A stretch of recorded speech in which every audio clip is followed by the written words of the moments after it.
Vamos para um questionário rápido, valendo R$ 2 e um abraço amigável. O que é o que é? Tá com você por mais de 24 horas por dia e ainda te observando enquanto você dorme. A. Um encosto. B. Governo federal. Ou C. O Google. Ou a Apple. Escuta essa história que já aconteceu comigo. Uma vez eu tava conversando com um amigo sobre como é difícil ter crianças. Não porque elas são chatas ou feias, mas porque elas são caras. Fraldas são caras, berços são caros, 1 milhão de coisas são caras. E falando isso de uma perspectiva de uma pessoa que não tem muita vivência sobre. Então, nesse dia a gente chegou e falou: uau, eu não quero ter crianças. Não só porque são caras, mas também porque a gente é muito jovem, né? Pois bem, no dia seguinte, o aplicativo da Amazon me ofereceu fraldas com 30% de desconto. Você com certeza já viu uma história assim. Mas como você acha que isso acontece? Vem cá, já te ofereceram um cookie? Você sabe o que é? Não? Então por que você aceitou? Sabe aqueles termos de privacidade de serviço que você tem que aceitar para poder entrar em algum site ou para poder baixar um aplicativo novo? Você já leu o que tinha ali? Então por que você aceitou? Você quer um cookie? Todos os aplicativos, sites e serviços, eles precisam coletar dados de nós, usuários. Isso é uma coisa natural, é assim que é a natureza das coisas. E isso não é uma coisa ruim, não me leve a mal. Esses espaços virtuais precisam coletar dados nossos para saber como que a gente interage com esses produtos.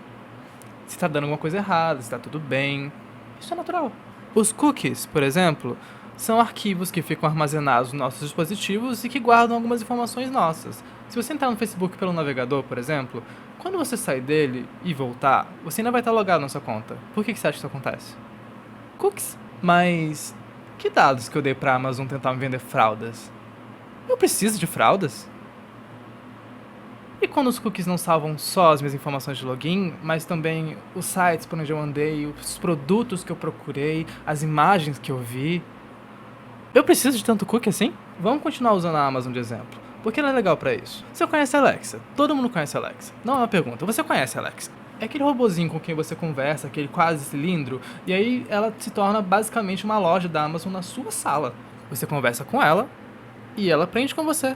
Ela começa a entender sua voz, seu sotaque, e isso é maneiro, isso é bom, porque ela precisa entender o que você tá falando para poder ser um produto eficiente. Mas ela mora com você. Então ela também sabe que horas você acorda, como anda a sua saúde, o que você gosta de comer, as músicas que você ouve, nos horários que você ouve. Talvez ela te conheça melhor que sua mãe. Então você paga pra ter uma Alexa pra ela pegar seus dados de graça. Você, ser humano, cheio de órgãos, cheio de cultura, é matéria-prima da Amazon. Mas não acaba aí não. Você não é só matéria-prima da Amazon. Você consome os produtos da Amazon. Então você também é um consumidor. Seus dados são comercializados. Então você também é um tipo de produto. E você dá feedback pra Alexa. Você repete quando ela não te escuta. Você explica pra ela certas coisas. Então você também trabalha pra Amazon. Você, ser humano, bicho cultural, é consumidor, matéria-prima, produto e trabalhador. De graça! Melhor que isso! Você paga! No livro A Era do Capitalismo de Vigilância, de 2021, da autora Shoshana Zuboff, ela chama essa coleta de dados, para além do necessário do funcionamento, de superávit de dados.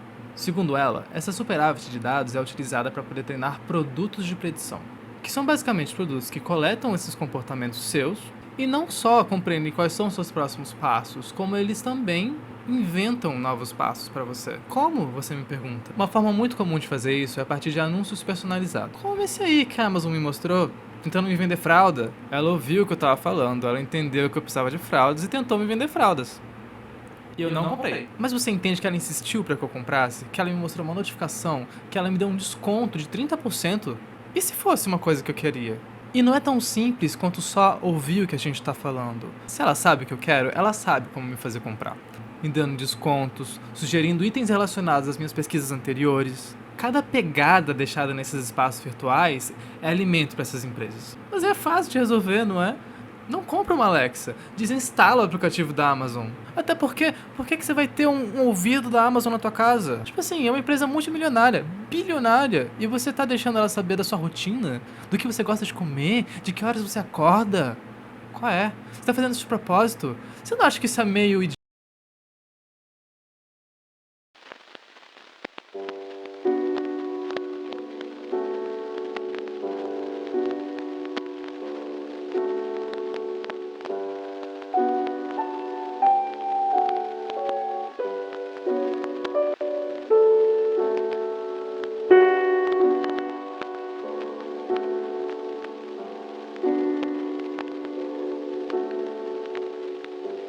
Eu penso que não é culpa do usuário que expor sua vida para Big Techs seja uma atividade tão divertida.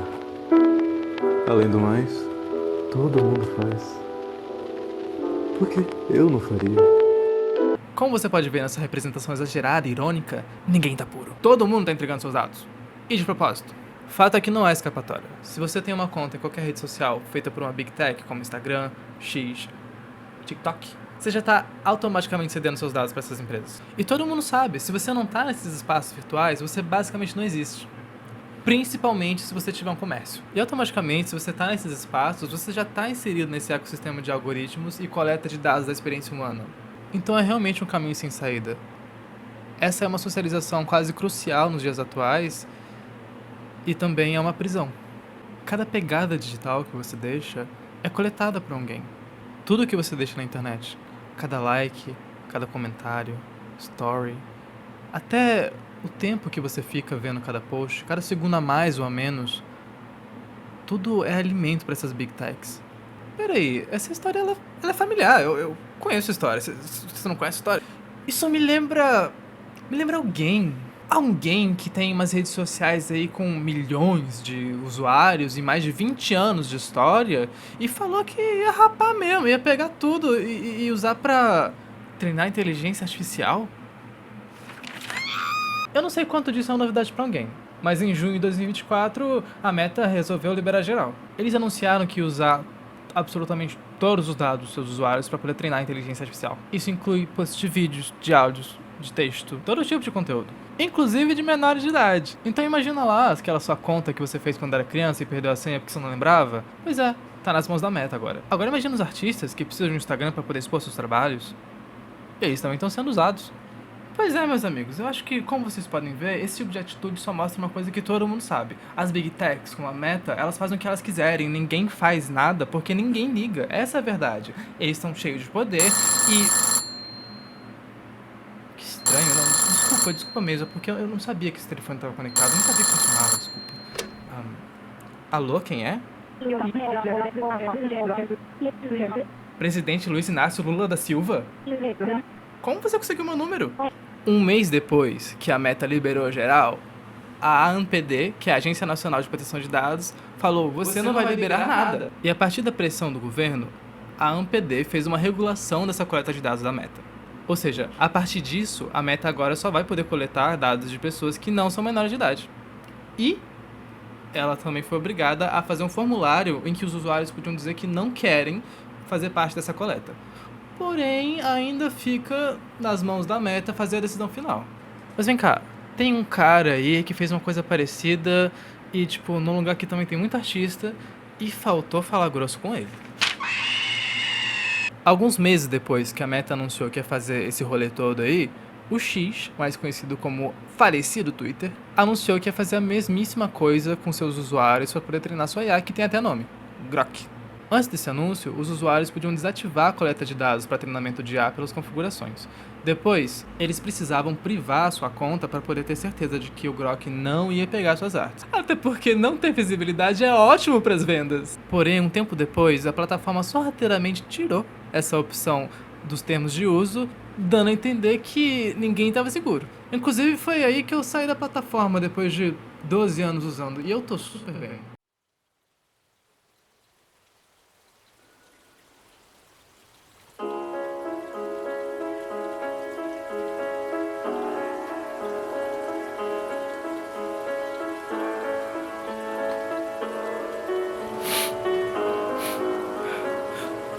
Já fazem 12 horas que eu desinstalei o Twitter e eu não sei mais o que fazer. E eu não fui a única pessoa a sair da plataforma, não. Depois disso, muitas outras pessoas de lá saíram, principalmente artistas, não querendo que seus trabalhos fossem usados para treinar IA. Até porque, cá entre nós, é pra esse cara que você quer dar seus dados? E é interessante como a gente chega aqui e a gente nota uma certa relação entre as coisas. A forma como nossos dados estão sendo explorados e mercantilizados por essas Big Techs tem uma conexão direta com a forma como essas IAs generativas são treinadas. Essas empresas se dão a liberdade de coletar nossos dados do mesmo jeito que essas empresas se dão a liberdade para coletar os nossos trabalhos e treinar IA. Eles não têm o menor problema de comercializar nossas rotinas e as nossas vidas. muito menos os nossos trabalhos. E isso é complicado, porque aí você esvazia redes sociais como o X, que existe há mais de 20 anos, e você desestrutura toda uma comunidade artística. Pessoas que estão lá muito antes do Elon Musk chegar. Até porque é isso. Nos dias atuais, essas redes sociais são muito importantes para poder manter o sustento dos artistas, que não é muita coisa. É porque de redes como o Twitter e o Instagram, que um artista do interior de Goiás, por exemplo, consegue um emprego na capital de São Paulo de forma remota, mostrando seu trabalho para o mundo. Então, ao mesmo tempo que é muito importante expor os seus trabalhos para poder conseguir oportunidades, agora é muito arriscado, porque expor seus trabalhos na internet também significa o risco de ter seus trabalhos usados para treinar IA. E aí, os artistas, como é que eles ficam? Os artistas que se fodem! Vamos fazer uma revisão? Se você é artista digital e usa a internet para divulgar seu trabalho, então em quais bancos de dados será que o seu trabalho foi parar para poder treinar a IA? Dois deles eu acho que dá pra gente ter certeza. A IA do X e a IA da Meta, que já falaram que iam pegar tudo mesmo. Mas você sabia que também é muito capaz do seu trabalho estar no Stable Diffusion? Não acredita em mim? Não tem problema. Pergunta pra Getty Images o que aconteceu com o trabalho deles. E olha, também é bem capaz do seu trabalho estar no ChatGPT. De novo, você não acredita em mim? Não tem problema. Pergunta pra OpenAI o que ela acha de trabalho protegido por direitos autorais. Sabe qual que é o pior? A maior parte desses bancos de dados, alguns até estão públicos, mas boa parte deles não são acessíveis. No sentido de que você pode até baixar, mas você não pode ver o que tem dentro deles. Essa é uma política que boa parte deles tem para poder proteger a forma como eles coletam esses dados. Tipo assim, tem um motivo pro ChatGPT ser tão desenvolvido. E isso é um segredo. A questão é que talvez esse segredo envolva uma coisa ilegal, como, por exemplo, roubar arte da internet. Não só essas empresas deixam essa desconfiança no ar, como também já disseram mais de uma vez que é necessário bilhões de dados para poder treinar uma máquina. E enquanto essas coletas acontecem de forma não transparente, correndo o risco de artistas terem seu trabalho tomado, e esse risco é real, muitos deles têm que fazer jornadas duplas de trabalho. A verdade é que boa parte dos artistas digitais não consegue se manter só com seu trabalho artístico. Muitos deles precisam de outro trabalho. Mas as coisas pioram quando você ouve falar dos modelos fine-tuning. Basicamente, eles são modelos de IA que conseguem imitar estilos artísticos. Ou seja, os mais de 10 anos que você teve para construir sua identidade visual vai toda pelo ralo, pelas mãos de uma máquina. Você conhece o Alan Tsa? Ele é jornalista, escritor, roteirista e co-criador do Sertão Punk. Também é autor de um livro que, muitíssimo bom, premiado, chamado Xuxa Preta. E para além disso tudo, ele também publica para o blog Terror com Dendê. Em fevereiro de 2024, ele falou um pouco sobre a experiência que ele estava tendo naquele momento com publicidade sendo um artista. Ou seja, ele seguia essa jornada dupla de trabalho. Ele precisava trabalhar com publicidade e também fazia os trabalhos artísticos dele. E aí nesse trabalho dele, ele destaca de como as IAs estavam ganhando muita força naquele período, principalmente na área que ele trabalhava, publicidade. Um exemplo forte que ele dá disso é a Coca-Cola, que tanto você como eu sabemos que é uma grandíssima empresa e que naquele período fez um sabor novo de Coca com inteligência artificial. Por quê? Você beberia uma Coca sabor IA? E aqui eu destaco um trecho do texto dele que eu achei super interessante, mas eu recomendo que você leia o texto todo se você se interessar pelo assunto. Por mais que muitos artistas trabalhem com publicidade para se manter, não se tem tempo dentro de uma agência, e o tempo é essencial para se criar arte de verdade. Só que para as marcas, não é a arte de verdade que importa, ou que importa sempre, e sim gerar lucro. E o que ele está falando é muito certeiro. Não importa para essas grandes empresas quantos anos você teve estudando arte, não importa quão bom você é ou quão criativo você é. O que importa é quanto você consegue produzir. E uma máquina, uma IA generativa, ela consegue produzir o tempo inteiro. Ela não precisa comer, ela não precisa pagar conta. E é por isso que tem existido toda essa relação negativa entre IAs e artistas. Não é culpa da IA, é culpa do que as empresas querem de artistas e de como as IAs conseguem suprir isso. Eu quero destacar aqui também alguns posts que a artista Clarissa Paiva fez no perfil dela no Blue Sky. Neles, ela consegue falar de forma bem sucinta o que eu tô dizendo agora. Ela diz: acho que consegui articular especificamente o que mais me dói no lance das IAs. A IA generativa é a síntese metafórica do que a sociedade valoriza e o que ela quer. Ela quer o resultado final do nosso trabalho e tudo que pode proporcionar, ao mesmo tempo que não quer que a gente exista. É a sintetização do seu pai te pedindo para escolher fazer outra coisa no vestibular. É a sintetização de toda vez que te perguntam: tem certeza que não quer estudar para concurso? É a sintetização de toda vez que alguém pergunta se você ainda tá mexendo com aqueles desenhos e faz cara de surpresa quando você diz que sim e que dá dinheiro. Então você tá me entendendo? O problema não é tecnologia, não é inteligência artificial, mas é como elas estão sendo treinadas e como estão utilizando elas no mercado. Mas não para por aí. A forma como as IAs têm sido treinadas e utilizadas não afetam apenas artistas digitais. O apresentador Dario Santurioni, do canal de curiosidade Almanac SOS, denunciou em agosto de 2024 que estariam usando a voz dele para poder passar golpe mais uma vez. Segundo ele, a única ferramenta que a Meta disponibilizou para ele foi de bloquear o anúncio, não de denunciar. Uma forma que os artistas têm tido para poder se proteger dessas coletas é uma ferramenta chamada Glaze. Ela foi desenvolvida por pesquisadores da Universidade de Chicago e, como eles mesmos explicam, o que essa ferramenta faz é criar uma manta por cima da imagem que é invisível para os olhos humanos, mas que afetam as IAs. Esse aqui é um exemplo exagerado de como uma IA enxergaria um trabalho que foi passado pela Glaze. E para nós, seres humanos, ele continua normal, continua assim. Arte. Mas assim, por mais que essa ferramenta seja boa e super importante, ela não é suficiente para poder parar todos esses impactos. Para além dessa coleta de dados, as pessoas estão perdendo empregos. Em 2023, a Netflix do Japão começou a usar inteligência artificial para poder animar planos de fundo de animes. Sabe qual foi a justificativa deles? Não tinha artista suficiente para fazer esse trabalho, que é artístico. Não tem artista pra fazer arte? Agora você vai falar que foi na padaria e não tinha padeiro pra fazer pão. Pelo amor de Deus. Isso é uma palhaçada. Outro caso que ficou famoso foi a abertura da série da Marvel Guerras Secretas, que foi feito 100% com IA, só com a supervisão de um diretor. E isso causou ainda em 2023 a greve dos roteiristas dos Estados Unidos. Ela durou 150 dias e causou um grande impacto em várias produções. No Brasil, a gente tem movimentos como Dublagem Viva, em que dubladores de produções famosos, como Wendel Bezerra e Guilherme Briggs, se juntaram para falar da importância da proteção dos nossos trabalhos artísticos e da regulamentação da IA. Somos usados, feitos de matéria-prima para poder treinar máquinas que vão tomar nossos lugares, ou nos colocar em lugares ainda mais precarizados do que nós já estamos. A gente é jogado de um lado para o outro o tempo inteiro. Você quer entregar seus dados para esse cara ou para esse cara? E a verdade é que nós somos parte essencial de muitos mercados. Estamos nas fotografias, da mais superficial até a capa da Vogue. A gente está nos outdoors, nas aberturas de série, nas edições de vídeo, nas logotipos, nas embalagens. A gente está em toda parte. É só ter olhos para ver. E também somos os primeiros a serem jogados debaixo dos ônibus. Todo mundo ama arte, mas ninguém gosta de artista. Enquanto é impossível viver no mundo que a gente vive sem arte, é muito fácil viver sem inteligências artificiais generativas como as do X, da Meta, da OpenAI. Será que você precisa automatizar tanto assim a sua vida? Será que você não pode perguntar para um amigo o que você perguntaria pro ChatGPT? Será que você precisa produzir tanto assim? Não me leve a mal, não tem nada de errado em usar IA. Mas é interessante a gente repensar o que a gente está alimentando.